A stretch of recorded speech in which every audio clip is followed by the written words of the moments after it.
Terence, tu mets tes chaussures, finis ton petit-déj, on part dans un quart d'heure. T'en es où, Loulou? C'est bon, les chaussettes? Je m'en vais, c'est bon, je suis partie. Je suis dans la voiture. Et là, c'est la crise.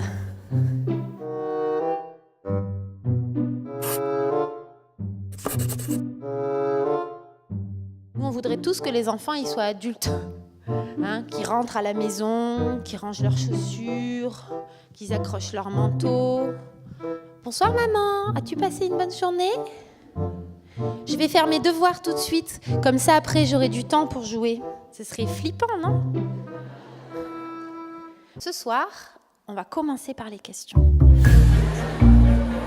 Donc c'est parti, on va vous distribuer des petits papiers, vous vous retournez et vous allez faire des petits groupes. Et donc vous allez poser une question par écrit.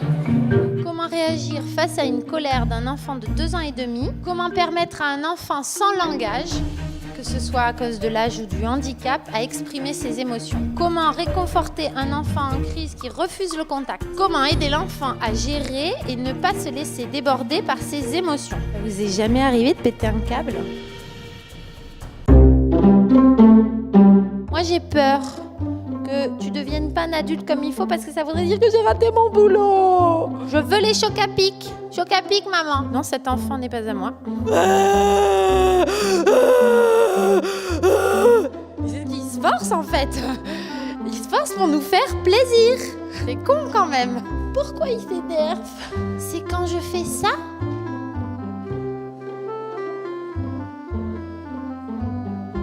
Ah, peut-être. Nous sommes les porte-avions de nos enfants. Les enfants, c'est des petits avions qui viennent sur leur base d'attachement, comme on l'a dit, faire le plein. En fait, c'est pas qu'il les veut, les chocs à pic. Il dit surtout oh, « Je reconnais choc à pic » dans cette immensité d'imprévisibilité, de nouveauté. J'ai reconnu un truc, c'est ma sécurité, c'est mon porte-avions et je peux pas l'avoir. Ok, on prend les chocs à pic et on les remettra à la fin au bon endroit. Eh mais ça marche super bien.